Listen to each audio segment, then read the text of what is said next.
Kiranya kasih karunia dan damai sejahtera dari Allah Bapa dan dari anaknya Tuhan Yesus Kristus menyertai saudara sekalian. Amin. Shalom Bapak Ibu dan saudara-saudara yang dikasihi Tuhan Yesus Kristus. Kiranya saudara-saudara sekalian tetap dalam keadaan sehat dan tetap menerima berkat Tuhan. Firman Tuhan yang menjadi renungan bagi kita di pagi hari ini pada hari Sabtu tanggal 7 Agustus tahun 2021 sesuai dengan almanak harian HKBP yang tertulis dalam 1 Yohanes 4 ayat 9. Beginilah bunyi firman Tuhan. Dalam hal inilah kasih Allah dinyatakan di tengah-tengah kita, yaitu bahwa Allah telah mengutus anaknya yang tunggal ke dalam dunia supaya kita hidup olehnya. Saya bacakan sekali lagi. Dalam hal inilah kasih Allah dinyatakan di tengah-tengah kita, yaitu bahwa Allah telah mengutus anaknya yang tunggal ke dalam dunia supaya kita hidup olehnya. Demikianlah bunyi firman Tuhan. Bapak, Ibu, dan saudara-saudara yang dikasihi Tuhan Yesus Kristus, Allah kita adalah kasih. Dan di dalam Alkitab sangat jelas ditunjukkan bagaimana sifat kasih Allah. Misalnya dalam Keluaran pasal 34 ayat 6 dikatakan seperti ini. Tuhan Allah penyayang dan pengasih, panjang sabar, berlimpah kasihnya dan setianya. Nah saudara-saudara, sesungguhnya akibat dari dosa umat manusia, hukuman itu haruslah berjalan. Seperti yang terjadi dalam kisah Adam dan Hawa yang harus menerima hukuman dari Allah dan dikeluarkan dari Taman Eden. Lalu hukuman Allah berlanjut ketika manusia terus-menerus melakukan dosa. Dan puncak dari hukuman Allah terjadi pada kisah air bah yang harus memusnahkan bumi ini. Itulah sebabnya upah dari setiap dosa adalah maut. Dalam Roma pasal 6 ayat 23 dikatakan, sebab upah dosa ialah maut, tetapi karunia Allah ialah hidup yang kekal dalam Kristus Yesus Tuhan kita. Saudara-saudara yang dikasihi Tuhan Yesus Kristus, keadilan Allah harus tetap berjalan sesuai sifat Allah. Maut itu tetap ada, tapi bukan lagi manusia yang menerima hukumannya, melainkan anaknya sendiri, yaitu Tuhan Yesus Kristus. Dan buah dari kasih Allah kepada umat manusia adalah melalui kematian dan pengorbanan Kristus tersebut. Dan nas kita pun menyerukan hal tersebut, bahwa kasih Allah dinyatakan di tengah-tengah kita ketika Dia mengutus anaknya yang tunggal ke dalam dunia ini supaya kita hidup. Tuhan Yesus sendiri mengatakan bahwa kasih Allah yang besar dinyatakannya ketika Allah Bapa mengaruniakan anaknya agar setiap orang yang percaya tidak binasa melainkan memperoleh hidup yang kekal. Kita bisa membacanya dalam Injil Yohanes pasal 3 ayat 16. Karena begitu besar kasih Allah akan dunia ini, sehingga Ia telah mengaruniakan anaknya yang tunggal supaya setiap orang yang percaya kepadanya tidak binasa melainkan beroleh hidup yang kekal.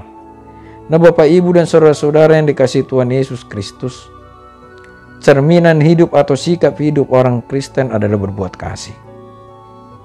Allah yang telah mengasihi kita, sudah sepatutnya kita juga mengasihi Allah. Dan untuk menunjukkan kasih kita kepada Allah, maka kita juga harus berbuat kasih kepada sesama kita manusia.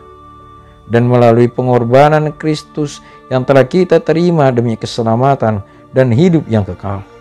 Maka kita orang Kristen pun terpanggil untuk berbuat kasih dan berkorban untuk sesama kita manusia. Terkhusus dalam masa-masa pandemi ini, hendaknya kita boleh menunjukkan rasa kepedulian kita. Memang semua mengalami dampak akibat pandemi ini. Namun kita juga sebagai umat Tuhan yang telah menerima kasih Tuhan dan telah menerima pengorbanannya, bahkan yang telah menerima berkat-Nya, ditantang untuk berbuat kasih, bahkan menunjukkan kasih tersebut dengan berkorban untuk membantu sesama kita untuk memenuhi hukum Kristus. Firman Tuhan dalam Galatia 6 ayat 2 mengatakan, "Bertolong-tolonganlah menanggung bebanmu, demikianlah kamu memenuhi hukum Kristus."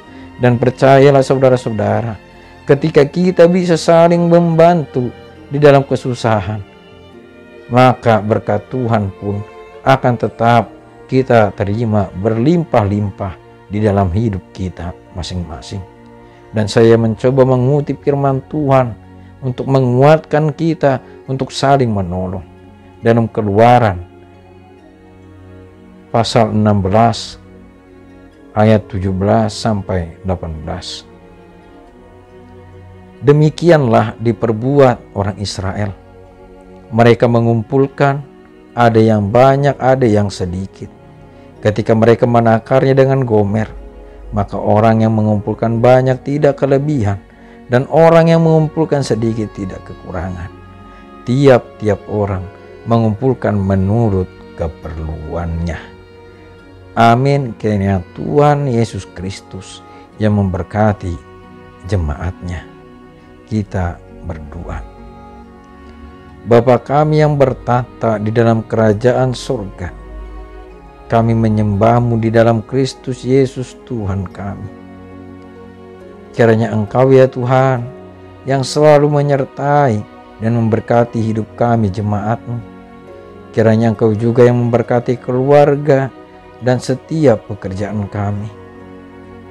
Kami masih bisa bersyukur Tuhan untuk firman-Mu yang boleh kami dengarkan hari ini untuk mengingatkan kami umat-Mu yang telah menerima kasih dan pengorbanan anak-Mu Tuhan Yesus Kristus Tuhan kami. Ajari kami untuk melakukan kasih Tuhan di tengah-tengah dunia ini. Apalagi dunia ini sangat membutuhkan kasih Tuhan dalam menghadapi musibah pandemi COVID-19 ini. Jadikanlah kami alat kasih-Mu ya Tuhan untuk menunjukkan kasih-Mu di tengah-tengah dunia ini. Bahkan Tuhan yang memampukan kami untuk tetap melakukan itu terhadap sesama kami manusia. Kiranya Tuhan tidak pernah bosan-bosannya untuk mengingatkan kami, meskipun kami sudah merasa bosan dengan situasi ini ya Bapa. Ajari kami juga untuk saling peduli dan mau menolong sesama kami.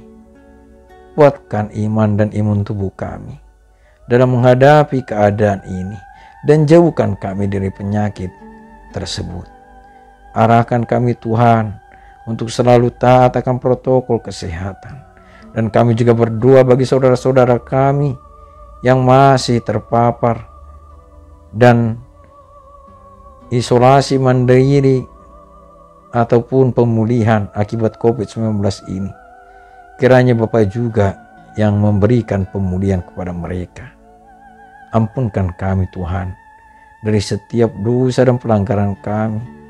Kami berdoa di dalam nama Tuhan Yesus Kristus, Tuhan dan Juru Selamat kami. Amin.